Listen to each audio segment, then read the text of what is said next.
क्या आपको पता है राम लक्ष्मण और सीता का जो सबसे प्रमुख चित्र फेमस है यह भी बुद्धिज्म से चोरी है। अवलोकितेश्वर बुद्ध और तारा के शिल्प से प्रेरित है। लक्ष्मण राम और सीता का चित्र दुरुवगला बौद्ध विहार जो आज श्रीलंका का प्राचीन विहार है, यह विहार महायानी बुद्धिज्म से प्रेरित है। यह महायान का बौद्ध विहार था, यानी कि महायान बौद्ध विहार जो श्रीलंका में स्थित है। यहाँ पे यह जो मूर्तियाँ आप देख रहे हैं, इन्हीं मूर्तियों से प्रेरित होकर या कहें कि चोरी करके राम लक्ष्मण और सीता का यह जो चित्र बनाया जाता है वह बनाया गया है। यहाँ बोधिसत्व की लगभग 7 मूर्तियाँ हैं।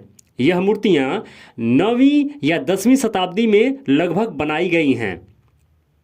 इन मूर्तियों में एक खास मूर्ति है जो बुद्ध, बोधिसत्व, अवलोकितेश्वर और बोधिसत्व तारा की है। इस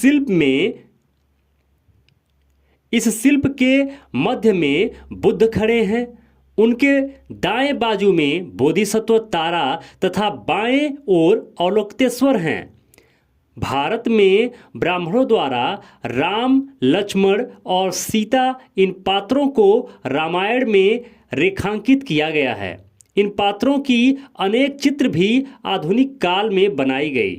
वास्तविकता में राम, लक्ष्मण और सीता काल्पनिक पात्र हैं। उन्हें चित्रित करना संभव नहीं था, इसलिए बुद्ध, अवलोकितेश्वर, तारा के शिल्प का उपयोग राम, लक्ष्मण, सीता के रूप में किया गया। रामायण वास्तव में जातक कथाओं की चोरी मात्र है। जैसा कि मैं बता दूं कि जब बुद्ध उपदेश देते थे, जब बुद्ध अपने शिष्यों में ज्ञान देते थे अपने शिष्यों को, तो उस समय वह कुछ कहानियों का इस्तेमाल करते थे लोगों को अपनी बातों को समझाने के लिए। उन्हीं को जातक कथाएं कहते हैं। वह जो बताते थे कोई भी चीज़ों का उदाहरण देकर या किसी भी कहानी के मार्फत उस चीज़ को समझाते थे और बताते थे, उसी को जातक कथा कहा जाता था।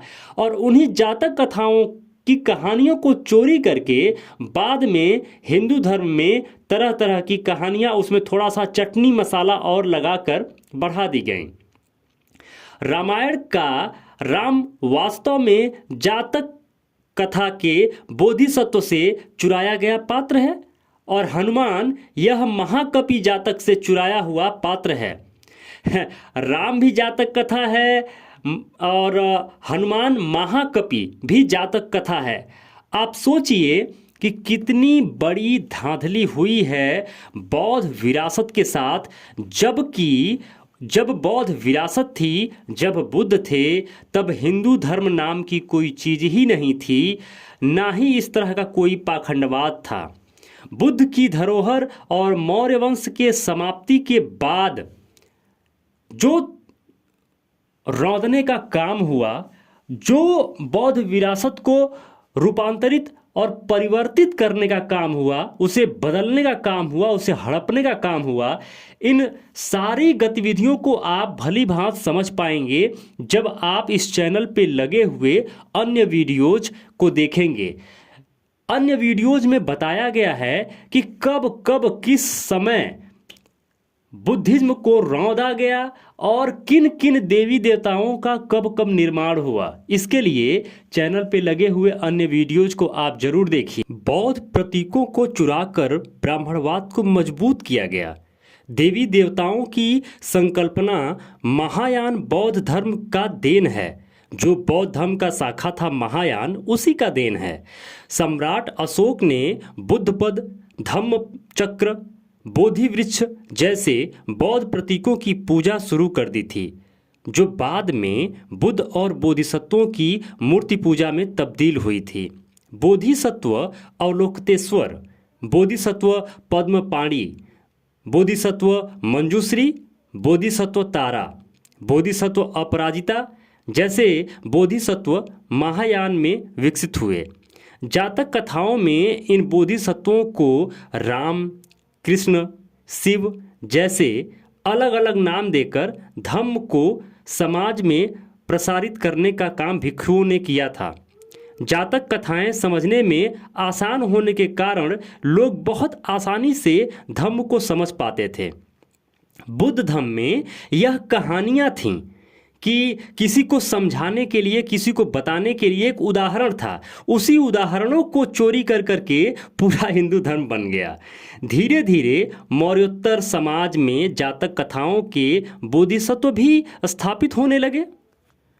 जातकों के बोधिसत्वों से प्रभावित होकर लोग धम्म अनुयायी बन चुके हैं। यह पता चलने पर ब्राह्मणों ने गुप्त काल में जातक कथाओं के विरोध में पुराण कथाएं लिखना शुरू किया। इस तरह बौद्ध धम्म को खत्म कर बौद्ध समुदाय को ब्राह्मणवादी बनाने के उद्देश्य से ब्राह्मणों ने गुप्त काल में पुराण कथा लिखना शुरू कर दिया था। जातकों के कथानक और पात्र समाज में प्रचलित होने के कारण ब्राह्मणों ने उन्हीं कथाओं के पात्रों को चुराया और अपनी पुराण कथाओं के नायक तथा खलनायक के रूप में प्रस्तुत किया।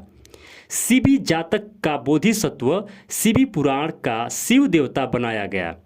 दशरथ जातक के बोधिसत्व राम को रामायण का राम बनाया गया। कन्ह जातक के बोधिसत्व कान्हा को पुराणों में कृष्ण देवता बनाया गया। इसी तरह बौद्ध ग्रंथ धम्मपद, मिलिंद पद से भगवत गीता बनाई गई। अशोकावदान और दशरथ जातक जैसी कथाओं से रामायण, अनेक जातकों से महाभारत, अन्य बौद्ध ग्रंथों से अन्य पुराण, महापुराण, उपपुराण लिखे गए। इन्हें ब्राह्मणीकरण की प्रक्रिया कहते हैं ना। इसी को ब्राह्मणीकरण की प्रक्रिया कहते हैं, जो पिछले हजारों सालों से जारी है।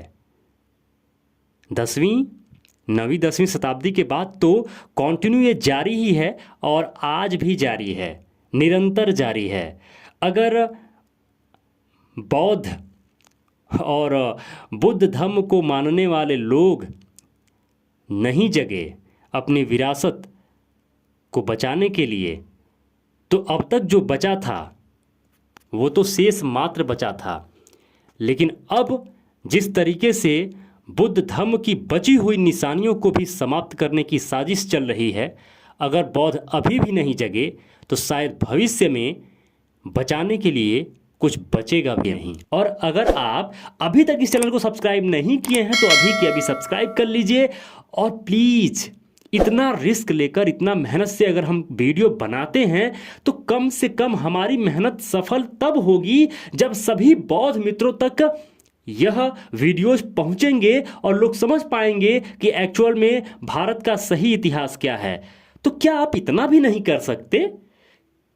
इन वीडियोज को शेयर करिए और इतना शेयर करिए कि हर बौद्ध मित्र तक सबूत के साथ ये सारा का सारा वीडियोज पहुंचे। प्लीज निवेदन है आपसे। और अगर आप हमें आर्थिक तौर पर मदद करना चाहते हैं तो ये जो स्क्रीन पे लगा हुआ है स्कैनर, इसको स्कैन करके हमें डोनेशन जरूर करिए।